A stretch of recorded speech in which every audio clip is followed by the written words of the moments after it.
പാലക്കാടിന്റെ പ്രൗഢഗംഭീരമായ കൽപ്പാത്തിയിലെ രഥചക്രങ്ങളും രഥവും കാണാൻ ഇപ്പോഴും ഭക്തജനങ്ങളേറെ.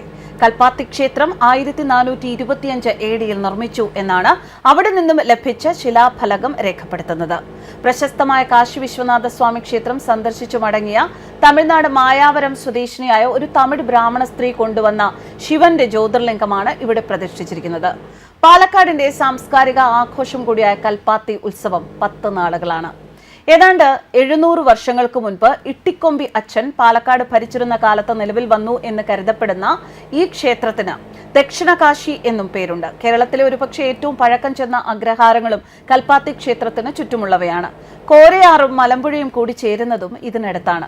കൽപ്പാത്തി പുഴയുടെ ഇരുകരകളിലും കല്ലുകളാണ്. പാറ കൊണ്ടുണ്ടാക്കിയ ഒരു ഓവിലൂടെ വെള്ളം ഒഴുകുന്നത് പോലെ തോന്നുന്നത് കൊണ്ടാണ് കൽപ്പാത്തി എന്ന പേര് വന്നത് എന്ന് പറയപ്പെടുന്നു.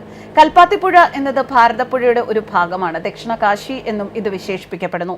പാലക്കാട് തമിഴ് ബ്രാഹ്മണർ ആദ്യമായി കുടിയേറി പാർത്ത സ്ഥലങ്ങളിൽ ഒന്നാണ് കൽപ്പാത്തി. രഥോത്സവം കഴിഞ്ഞ മണ്ണിൽ ഇനി തിരഞ്ഞെടുപ്പിന്റെ മഹാമഹം നടക്കാൻ പോവുകയാണ്. ഇത്തവണത്തെ രഥോത്സവത്തിന് പ്രാധാന്യമേറെയാണ്. രഥോത്സവത്തോടൊപ്പം പാലക്കാട് നിയോജക മണ്ഡലത്തിലെ തിരഞ്ഞെടുപ്പ് വന്നപ്പോൾ ഉത്സവത്തിനായി തിരഞ്ഞെടുപ്പ് വരെ മാറ്റിവെക്കുകയായിരുന്നു. ഇപ്പോൾ രഥോത്സവം തിരക്കുമൂലം കാണാൻ കഴിയാതിരുന്ന ഭക്തർ രഥം കാണാൻ എത്തുന്നത് കുടുംബവുമായാണ്. കേരളത്തിനകത്തും പുറത്തുനിന്നും മാത്രമല്ല വിദേശങ്ങളിൽ നിന്ന് വരെ ആളുകൾ രഥം കാണാൻ എത്തുന്നു. ആധ്യാത്മിക ടൂറിസത്തിന്റെ സാധ്യതകളും ഇപ്പോൾ പാലക്കാടിനെ തേടി എത്തുകയാണ്. കൽപ്പാത്തിയിൽ അഗ്രഹാരങ്ങളെല്ലാം ഇപ്പോൾ ജനത്തിരക്കിലാണ്. അഗ്രഹാരങ്ങൾക്ക് മുന്നിൽ പരമ്പരാഗത കച്ചവടങ്ങളുമുണ്ട്. പാലക്കാടിന്റെയും കൽപ്പാത്തിയുടെയും പ്രത്യേക രുചിക്കൂട്ടുകളുടെ വിൽപ്പനയും തകൃതിയായി നടക്കുന്നു. വന്നു പോകുന്നവരെല്ലാം ഇനി അടുത്ത കൽപ്പാത്തി ഉത്സവത്തിന് കാണാം എന്ന തീരുമാനത്തിൽ തന്നെയാണ് മടങ്ങുന്നത്. കാരണം കൽപ്പാത്തി ക്ഷേത്ര സന്നിധി ഭക്തർക്ക് അത്രയേറെ പ്രതീക്ഷയും ആശ്വാസവും നൽകുന്നു. പ്രശസ്തമായ കൽപ്പാത്തി അഗ്രഹാരത്തിലാണ്. ഈ അഗ്രഹാരം 14ാം നൂറ്റാണ്ടിലാണ് സ്ഥാപിതമായത്. ഈ അമ്പലം, നമ്മൾ നിൽക്കുന്ന അമ്പലം വന്ന് പഴയ കൽപ്പാത്തി ലക്ഷ്മീനാരായണ പെരുമാൾ ക്ഷേത്രം. ഇതാണ് ആദ്യമായിട്ട് ഉത്ഭവിച്ചത്. അതിന് ശേഷമാണ് കുണ്ടമ്പലം എന്ന് പറയുന്ന കാശിയിലെ പാതി കൽപ്പാത്തി വിശാലാക്ഷി സമേത വിശ്വനാഥ സ്വാമി ക്ഷേത്രം. ഈ അമ്പലം ആയിട്ട് ബന്ധപ്പെട്ട് പറയാനാണെങ്കിൽ രഥോത്സവമാണ് ഏറ്റവും പ്രശസ്തമായത്. മായപുരം എന്ന ഒരു സ്ഥലമുണ്ട് തഞ്ചാവൂരിൽ. അവിടുന്ന് കുടിയേറി പാർത്ത ഇവിടുത്തെ രാജാവിൻ്റെ ആവശ്യാനുസരണം നിർദ്ദേശപ്രകാരം കുടിയേറി പാർത്തതാണ് ഇവിടുത്തെ അഗ്രഹാരവാസികൾ. തമിഴ്നാടിൽ നിന്ന് ബ്രാഹ്മണരാണ്. അവിടുത്തെ നമുക്ക് പണ്ട് ഇത്രയും സൗകര്യമില്ലല്ലോ അവിടേക്ക് പോയി വരാനൊന്നും.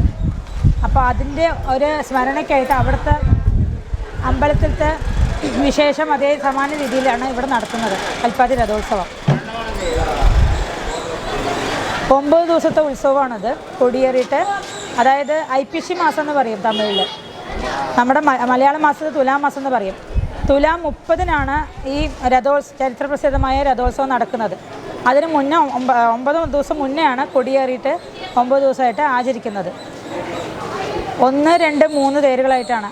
ആദ്യത്തെ തേര് ശിവൻ്റെ തേര്, രണ്ടാമത്തെ തേര് മന്തക്കര മഹാഗണപതി ക്ഷേത്രത്തിൻ്റെ, മൂന്നാമത്തെ തേര് പഴയ കൽപ്പാത്തി ലക്ഷ്മീനാരായണ പെരുമാൾ ക്ഷേത്രവും ചാത്തപ്പുരം പ്രസന്ന മഹാഗണപതി ക്ഷേത്രത്തിൻ്റെ തേരാണ്. ഈ 3 തേരിൻ്റെ അവസാനത്തെ ദിവസം ആണ് രഥസംഗമം എന്ന് പറയുന്നത്. അത് കഴിഞ്ഞ് കഴിഞ്ഞാൽ പിറ്റേ ദിവസം കൊടിയിറക്കത്തോടു കൂടെ ഈ ഒരു വർഷത്തെ ഈ ഉത്സവം സമാപിക്കും. ഇപ്രാവശ്യം ഇലക്ഷൻ ദിവസം ഈ 1-ാം തേര് ദിവസം തന്നെ വന്നത് വളരെയേറെ മാധ്യമങ്ങളിൽ ചർച്ചയായിട്ട് ഒരുപാട് പബ്ലിസിറ്റി കിട്ടിയിട്ട് ഒരുപാട് തിരക്കാണ് ഇപ്രാവശ്യം കഴിഞ്ഞതിനേക്കാളും.